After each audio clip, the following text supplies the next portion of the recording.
Soares. Walter makes a run ahead of him. Bergkamp suddenly changed pace through the centre.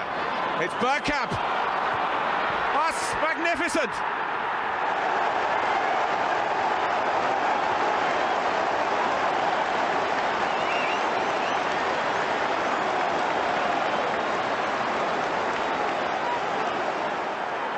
The move, and then this, which left Dabby's ass totally stranded. Hello and welcome to a Bergkamp Wonderland with me and Dickie Davis's long missing son. That's one for the mums and dads, boys and girls out there with you that are from the 70s. We're doing this late night for the North American people, and the first person to pop up is BX Gunner, North American. How are you, Stan? I'm not bad. It's been a long week, and I'm glad that we have a long weekend this weekend. Why? So, why have you got a long weekend? We have a thing here. We have a holiday here called Family Day. Even though I don't have a family, so it's just me, the missus, and the cat, I suppose. But I'm taking the day off. What kind of bullshit is that? It's good bullshit. It means it's another lay-in I get. That's the Americans and North Americans, and I don't know if the Mexicans do it, but the whole of North America, it's unacceptable, frankly. Huh? Oh, I thought you said something else because I have a slight delay because I can't mute my windows until the windows are playing, which doesn't really help the situation. Anyway, here we go. And I've got to go mute 4 separate windows. Anyway, yes, I take it you're good. I'm good. People in the chat are good. We've got 2 thumbs up already from Facebook. Wonderful. Phil Macker is there. Josh Page is there. Boy 10 is there. Yeah, what time is it for Boy 10? Actually, I think he's only 2 hours ahead of us. My time is godlike. The show is starting now. My first click on YouTube today. Oh, lovely. Also, the Insomniacs. That's very true. BX's Friday Night Entertainment apps I absolutely needed. Good. I've forgotten what it's like to sit outside, says Phil. I'm doing that as well, Phil. It's great, isn't it? It is indeed. Right, the game we're going to talk about, it should be an easy win. It should be our 5th straight win in the league. But with the Arsenal, you never know. So the game is Burnley v Arsenal in the Premier League, Saturday the 17th of February. Now, I hear people ask me, but I'm not in the UK. What time is it on in my country? Well, hopefully this might help you. 4:30 p.m. No, 2:30 p.m. in... I'm going to change that. It is on at 3 p.m. in London, 10 a.m. in New York. That's right, yeah. 7 a.m. in Vancouver. Is that right, Stan? I'm not looked, actually. Yeah, it's 3 o'clock right. kickoff. Yeah, 7. Lovely. 2 a.m. in Sydney, 8:30 p.m. in New Delhi, and midnight in Tokyo, which was my nickname at school. Not on the TV in the UK, Stan. Won't be a problem for me because I won't be watching it. I will be downloading it when I get up later in the day. Okay. If anyone wants to watch it, you're all welcome around mine because I'll have it on. So excellent. Bring your own gummies. If you want to listen to it in the UK, you listen to it on BBC Radio 5 Live. Not bad. That's what I usually do. I woke up today. It was 4:15 p.m. and I thought, told the listening device, I said, play Radio 5 Live. And it come on and they weren't telling me the football results. I went, what's going on with that? Why? And then I realised it's Friday. Right. Should we do some injuries, Stan? Yeah. Go on then. Timber, knee injury, back 20th of April. How likely is that? How long's a piece of string? I've got lots of string, none of which tell me anything about players' injuries. So I have got no idea. Hold on. TW7. There we go. And then FB there. Just so I can keep a track of what I'm doing. The next one is your old mate. Hold on. I need to bring this up. I forgot the top of the screen. Where is he? My man. Yes. Vieira, groin hip pelvic injury, back the 17th of February. Now, I'm no number cruncher, but that to me sounds like tomorrow. On the 16th of February, I think it was Arteta probably said, this isn't word wrapping, I'm having to expand it. He is very close. He's been training already for a few days with the team, so I think it's very close. He'll be back probably faster than we expected. He's in a good place. Now, in a good place, does that hint at maybe he's got a few of the collywobbles going on? I don't know. It sounds like he's locked in a padded room somewhere. That's what I was possibly thinking about. The next one is Zinchenko. Late fitness test tomorrow. Smith Rowe fitness test tomorrow. On February the 11th, they said Emile turned his ankle in training, so he's not fit to play last weekend. Takehiro Tomiyasu, you won't be surprised to hear he came back from international duty with a niggle. Are you surprised to hear that? No. It was probably it's half expected, to be fair. I mean, the bloke is 72% niggle, which is why they keep popping up. So anyway, Jesus, knee injury, also a late fitness test for tomorrow. So possibly having Tomiyasu, Jesus, Smith Rowe, Zinchenko, and Vieira all back tomorrow. Do you want any of them to start the game? Can you see your screen? Yes. Right. That, we think, is, apart from having Jesus up front, that is very close to his favourite 11, isn't it? Now, we think Rice is going to stay in the DM, Havertz swapping for Jesus, and then Jorginho coming in for Havertz.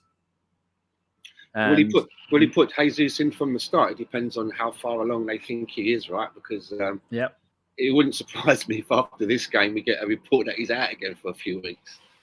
Well, a couple of training sessions and he's broken again. So that wouldn't surprise me at all. How about the left back situation? How did you feel about Kiwior coming in at left back? And apparently Ben White was being the inverted fullback, not Kiwior. Did you notice that? Because I didn't. I did. It worked. It seemed to work okay in the last match. But I mean, I always get weary when you have a player that doesn't play is playing not in their natural position. And they're foisted in there as an emergency, and they do well in one game. It doesn't necessarily mean that they're going to be able to maintain consistency playing out of position. We've seen Granit Xhaka do that a few times, haven't we? We've seen a couple of other players that have slopped in for us at left back, have one good game, but then they follow it up with a fairly bad one because they're out of position. I don't think you can argue with that statement, young man. I think you've perfectly summed it up. Right, so you're not worried if we play Kiwior at left back and the rest of them all picking. Now, would you stick Rice at the DM and then bring in Jorginho to play next to Odegaard? Because I thought that looked pretty decent, didn't it, against West Ham? Yeah, and there's been plenty of a gap, I think, between the last game to allow Jorginho to recover. So I don't see why he shouldn't be able to. But again, it all depends on whether the manager wants to continue trying to find a way for Havertz to fit in this team. He seems hell-bent on it at the moment, on making it work.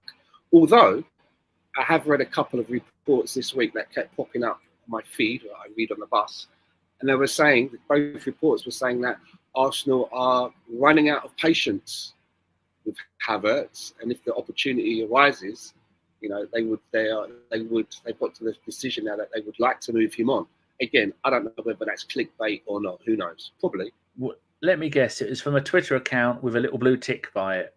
No, it wasn't. It was on my Google feed. So I don't know who it was by. I don't know. I don't know. Football London or somebody. I don't know.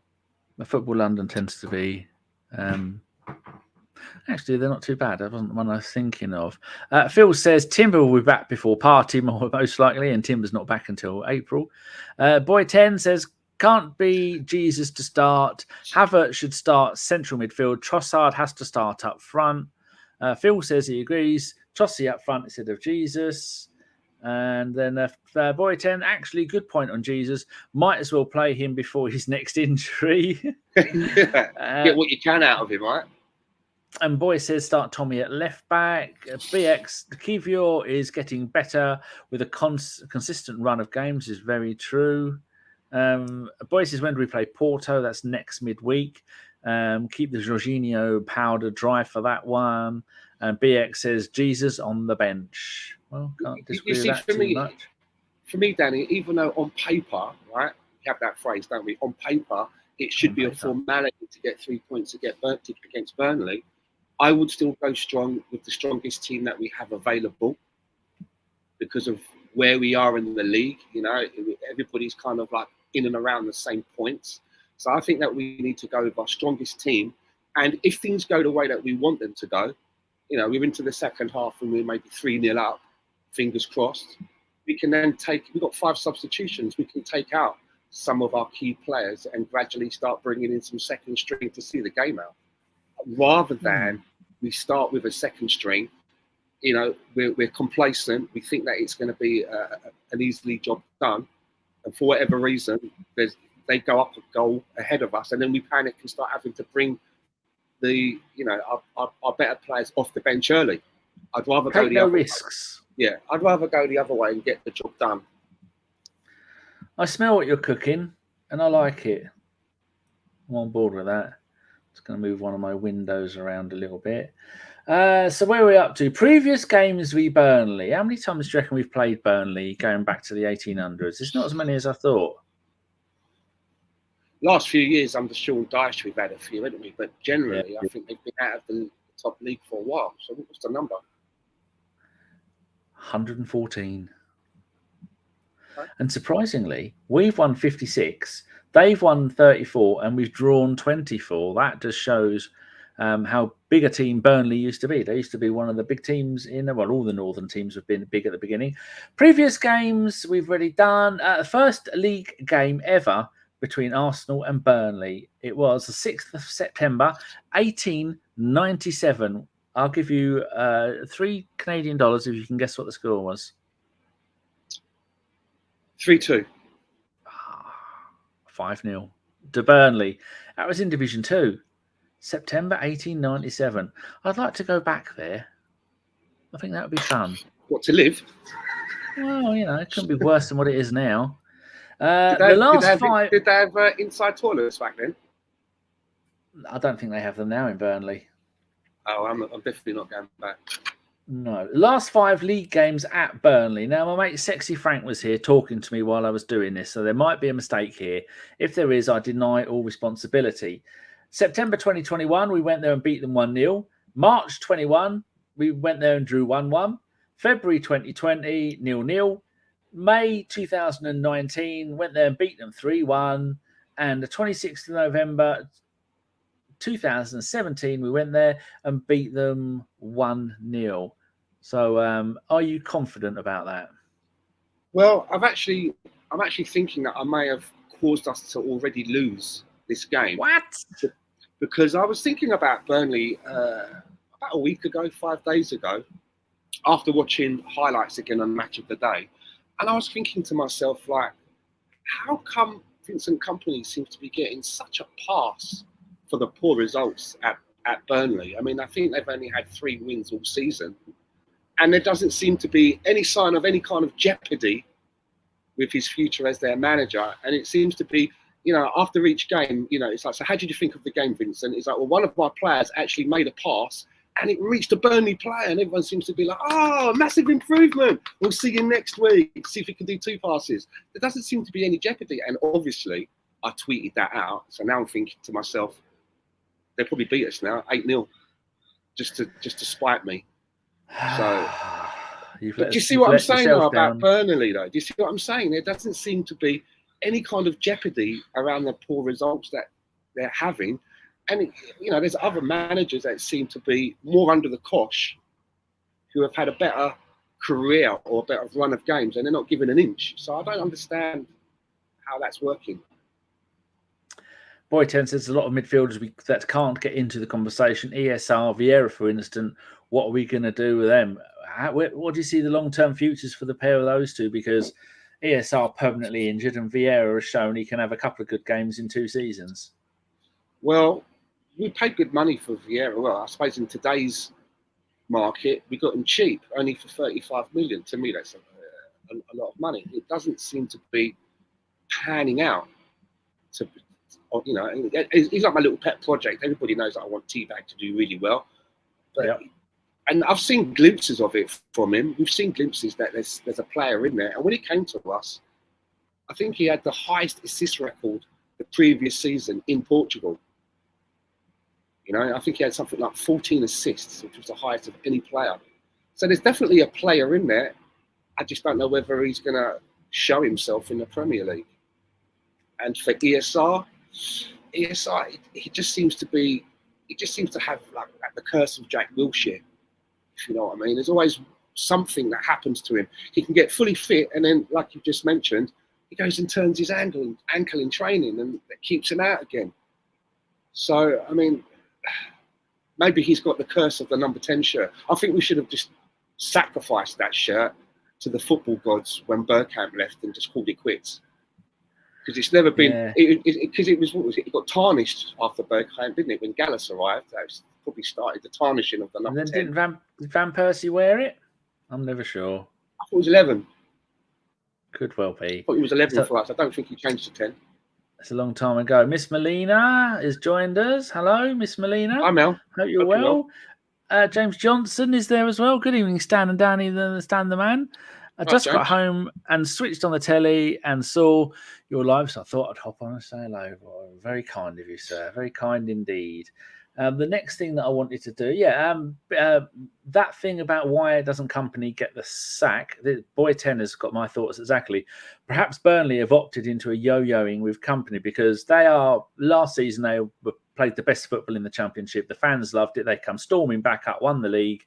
And if they go down, they get parachute payments next season. They'll please everybody by playing great football. And eventually, you do that 2 or 3 times, you're going to end up staying up in the Premier League. So maybe that is their plan. Maybe they just don't have the funds to make a decent kind of an investment for players that can hold them in the Premier League this season. I mean, I don't know how many players they've bought since they've come up, but they just seem to be having a very torrid time of it. What else is on there?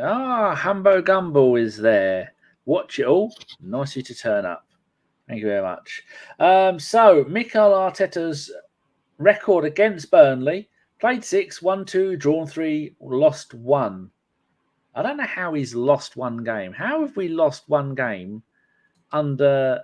They came to us and beat us at the Emirates in December 2020. I'd forgotten about that. That was dark, dark days. And Mikel's our record against Vincent Company. Played 1, won 1. Now, I said that the 5 games ago, 12th of May, 2019, at Turf Moor, we beat them 3-1. Have a go at the goal scorers. Who do you reckon? What year did you say? 2019 May. So in the end of the season. Yep, he got 2. And Lacazette. No, Lacazette didn't even play. Nicholas Pepper. No, Willian. No, Willian didn't play. I was remembering when he scored that goal for us. At the beginning of the season, at the end, and I wondered if it was then. I don't know who it is. England goal scoring machine. England goals of Danny Welbeck? No. Who? Eddie Nketiah, 90th minute. Eddie Nketiah. Okay. You ready for this lineup? Bert Leno in goal. Right back, Stefan Lichtsteiner. Left back, Monreal. Centre backs, Dino Mavropanos of West Ham. And Mustafi. A central midfield of Matteo Guendouzi and El Neni. And then we had, this is a tough one. I'd say Iwobi on one wing, Mkhitaryan on the other wing, and Joe Willock playing behind Aubameyang. How did we get anywhere with that defence, man? I'm just that thinking, is a hell of a defence, isn't it? It says in the notes, on 11v11.com, the notes are Burnley had now lost 10 consecutive meetings in all competition. They remained without a single league win against Arsenal since September 1974. And 21,000 people had the utter joy of going there and watching that. So dark, dark days indeed.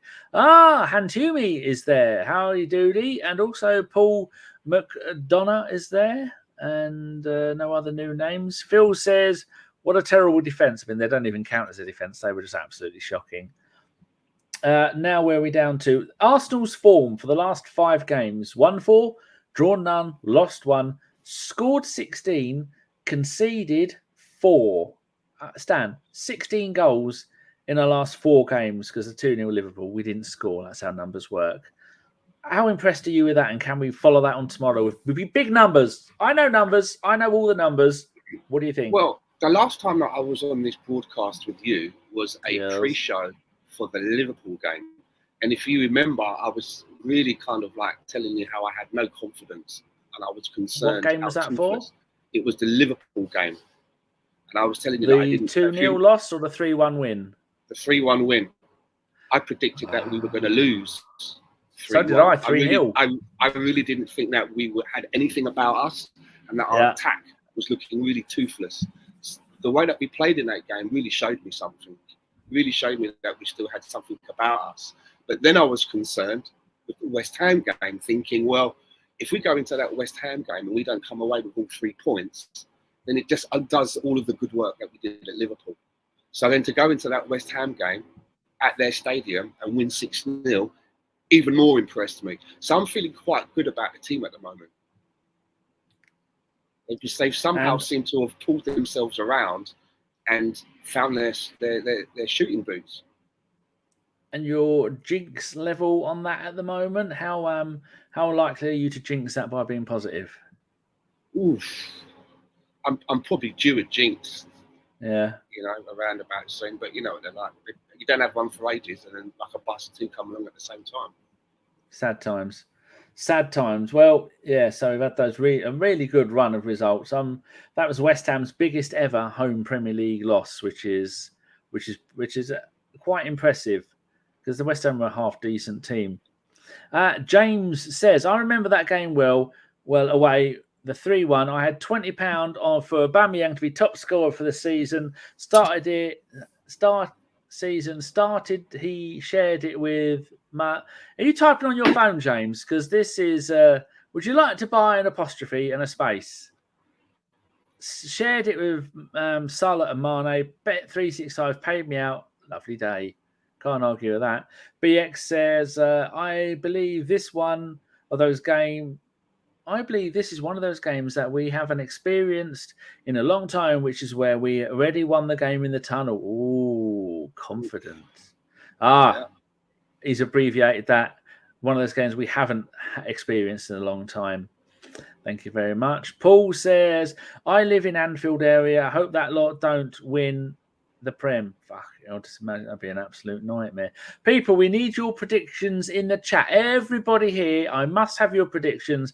Then I will go and make a YouTube shorts out of it, like I did the last time. And the last one, the listeners' predictions for the late night show, for last night's show, the Liverpool game. 533 people watched the shorts version. If you're not sure, go to YouTube, go to shorts, and then find Arsenal. Find our podcast, and I've put 2 new ones up there, and one of them was funny you said that. Funny you saying that, Danny, because when I was travelling home on the bus, I always listened to the radio on my headphones and that, and I flicked onto YouTube.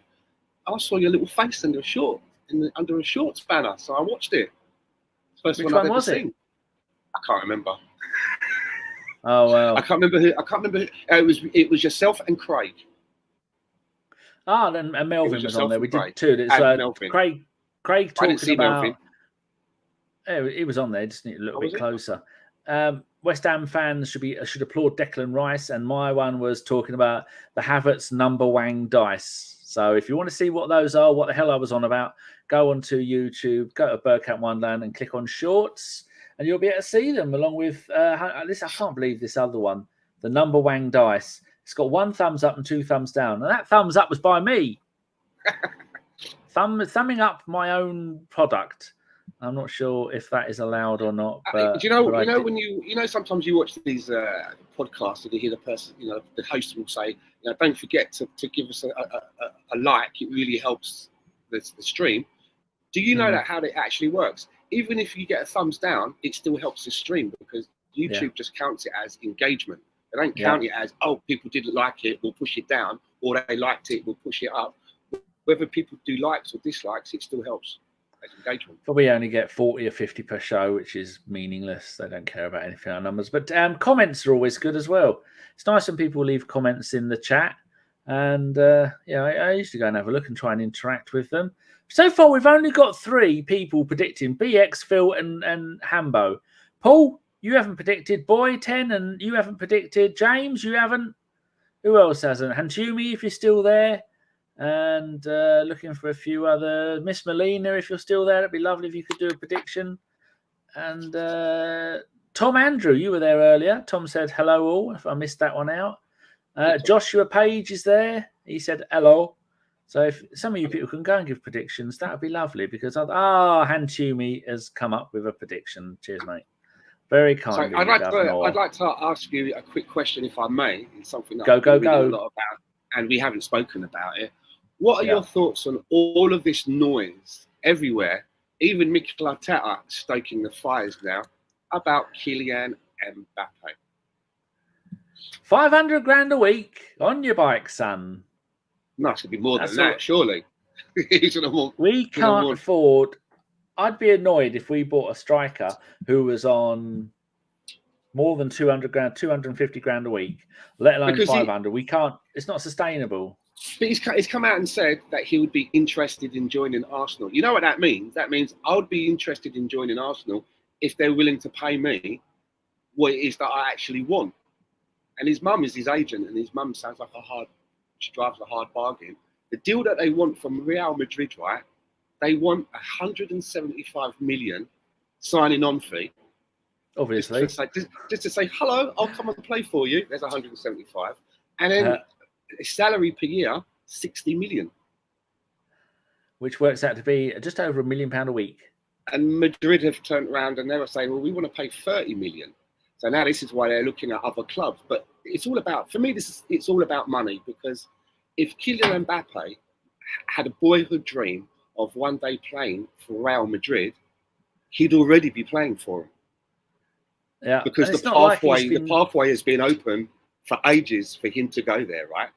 So it's all about money. And it's not like while at PSG he's been struggling to make a living, is it? His ends are meeting like a mother effer, if I can say that. Like a mother trucker. Yes, they're meeting. True. When he's waiving 80 million euros from PSG so that he can leave. So he's obviously going to want to pick that up elsewhere. I was doing some financial. That's why it's 175 to join. He's leaving at 80, but he wants. It's crazy, and I just don't see. Do you know what I would love to see happen? Because when he almost signed for them at Real Madrid a couple of years ago, do you remember? It was almost imminent. Like he had the pen in his hand, and then he re-signed with PSG. Well, now that he's gone back to deal with them, they're offering less than they originally were. And to me, I'm like, well, that's how it should be. You had your chance. You know, if you walk away and you come back to the table, it's going to be lower. That's how business is, right? So he's had an opportunity. You know, he had an opportunity to play for them, and for whatever reason, he stayed at PSG for the dough. I would love, but as I say, I would love everyone in this deal to say, you know what? Nah, we're not going to go there. You know, they put their pens down at Real Madrid, and then PSG go, yeah.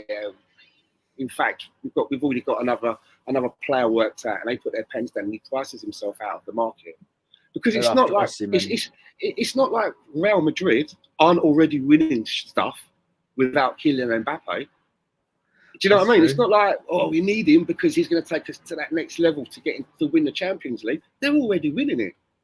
So do you really need him? Really? They don't. They just want him for the star power. And yeah, exactly. The panache and the star power and the marketing and, you know, just the reputation of it all. But is it really worth that amount of money if you're already a successful team? And I think PSG have said, if you re-sign with us, we'll pay you 86 million a year. It's crazy money. Bless him, poor bloke. And when Ian Wright signed for Arsenal, it was on $5,000 a week. Flippants. What amazing times that was. Paul McDonough, who still hasn't given us a quote, a prediction, says, just got my PlayStation 5, has been stuck on a tanker in the Red Sea for 10 months. Well, that's why I should have gone to Argos. And James says he didn't want to leave the first time round. Knew PSG would buckle on him as the Qataris wanted him for promotion for the World Cup in case he won it again. He knew they'd cave and like his pocket. Well, he's. I just wonder how much money PSG have spent on that winning the Champions League thing. It's got to be more than a couple of billion, hasn't it? And wages and transfers and under the table deals and signing bonuses and harsh times. Right, people, it's your final call to get a prediction in, and then you will be YouTube famous when I read out your predictions on the YouTube Reels, which I will do straight after the show. We've only got 7 there, plus me and Stan will do ours at the end. Come on, people, round up, round up. Stan, encourage the boys and girls to do a prediction. Come on, get your predictions in. Well, see what you guys are thinking. You are a man with many words. I'm feeling quite bullish about it, so I'm feeling very confident after the last couple of games. Righto, so I need to get this done in less than 45 seconds. Otherwise, it becomes a video and not a YouTube Reels. Right. So when I ask you your one, Stan, I want you to give me the score and nothing else. Are we all ready?